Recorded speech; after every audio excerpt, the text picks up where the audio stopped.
प्रिय विद्यार्थियों, आप सब कैसे हो। भगवान से प्रार्थना करता हूँ कि आप स्वस्थ और खुश रहें, आपका भविष्य उज्जवल हो। बच्चों, आज पाठ 2 प्रायश्चित के बारे में चर्चा करना है, जिसमें अभ्यास के प्रश्न बताए जा चुके हैं। स्वाध्याय में क्वेश्चन नंबर 2, 3 और 4 बताना है। क्वेश्चन नंबर 1 कहानी हमने बताया है, तो कहानी के आधार पर आपको प्रश्न का उत्तर लिखना है, ढूंढ के लिखना है। क्वेश्चन नंबर 2 है, कुछ शब्द ऐसे होते हैं जो आकार तथा उच्चारण की दृष्टि से थोड़ा मिलते जुलते हैं, किंतु उनके अर्थ अलग अलग हैं। जैसे टेक्स्ट बुक सबके पास होगा, जिसके पास नहीं है टेक्स्ट बुक खरीद ले। ये मिलते जुलते शब्द हैं। तो जैसे और युग में दिया है, जोड़ा दिया है। और मीन्स तरफ, और तथा। अचल मीन्स पहाड़, और अचला मीन्स होता है पृथ्वी। बदन मीन्स शरीर, बदन का अर्थ शरीर है। और वदन मुख। अनल मीन्स आग, और अनिल मीन्स होता है वायु।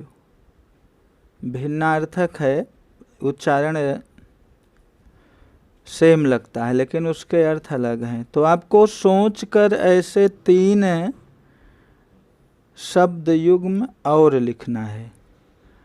तो बच्चों, नीर मीन्स पानी, नीड़ मीन्स घोंसला होता है।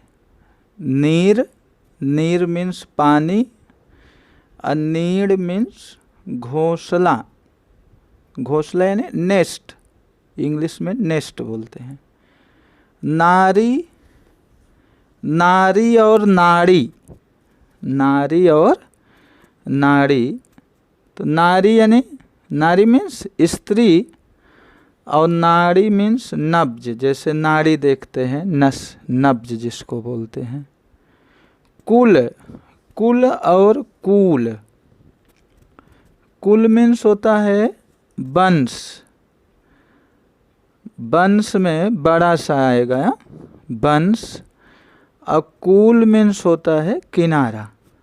कूल मीन्स किनारा।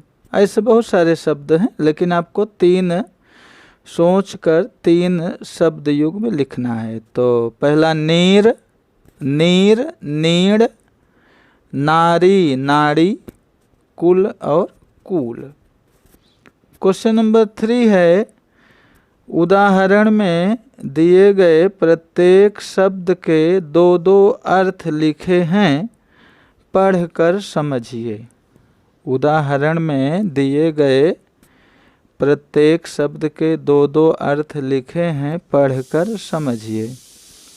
कर मीन्स हाथ, और कर यानी टैक्स इंग्लिश वर्ड है।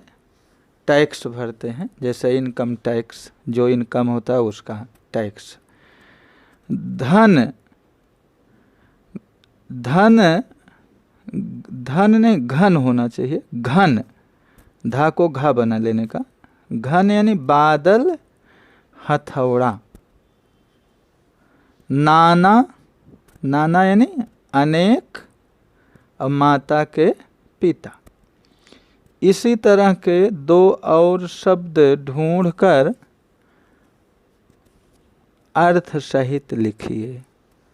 जैसे वर्ण है, वर्ण मीन्स अक्षर होता है।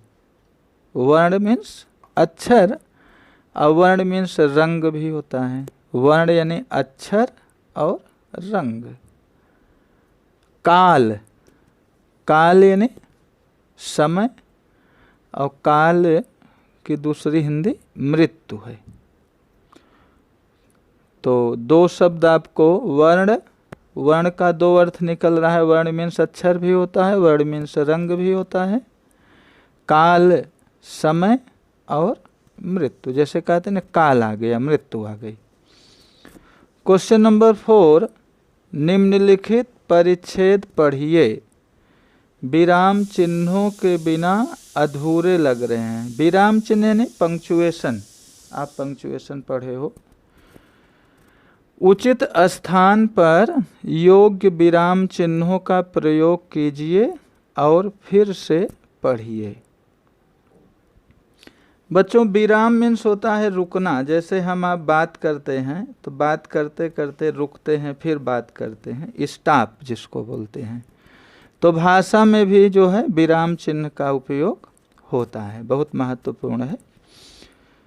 तो परिच्छेद यानी पैराग्राफ दिया है जिसमें विराम चिन्ह नहीं दिया है। खैर डॉक्टर साहब बुलाए गए, आते ही हमारे हाल पर रहम किया और बोले, मिनटों में दर्द गायब हुआ जाता है, थोड़ा पानी गर्म करवाइए, तब तक यह दवा मंगवा लीजिए। अब आपको विराम चिन्ह का प्रयोग करना। खैर, खैर के नीचे जो है कामा लगाना है आपको, जिसको हिंदी में अल्प विराम कहते हैं। खैर नीचे आपको कामा लगाना है।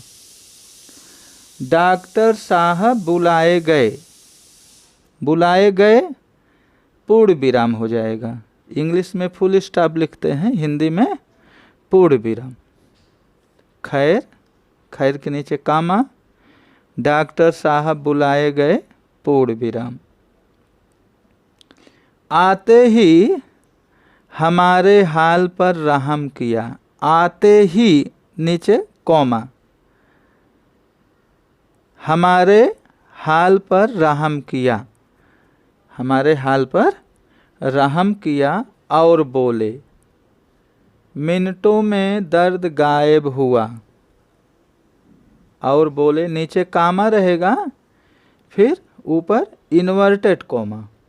जैसे कही हुई बात जो है इन्वर्टेड कॉमा में लिखा जाता है, जिसको हिंदी में उद्धरण चिन्ह बोलते हैं। मिनटों में दर्द गायब हुआ जाता है, पूर्ण विराम हो जाएगा। मिनटों में दर्द गायब हुआ जाता है, पूर्ण विराम। थोड़ा पानी गर्म करवाइए, थोड़ा पानी गर्म करवाइए, नीचे कामा, तब तक यह दवा मंगवा लीजिए, पूर्ण विराम, इन्वर्टेड कामा, क्लोज।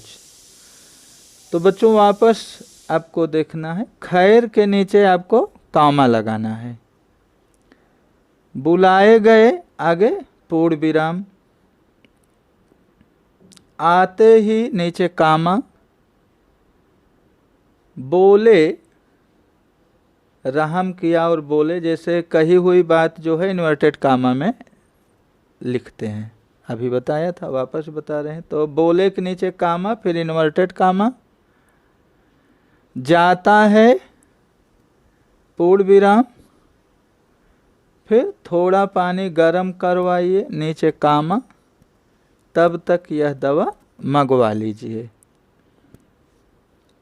मंगवा लीजिए, पूर्ण विराम, फिर इन्वर्टेड कामा, क्लोज, वापस इन्वर्टेड कामा। तो बच्चों आपको फेयर नोटबुक में क्वेश्चन नंबर 2, 3 और 4 लिखना है। Thank you.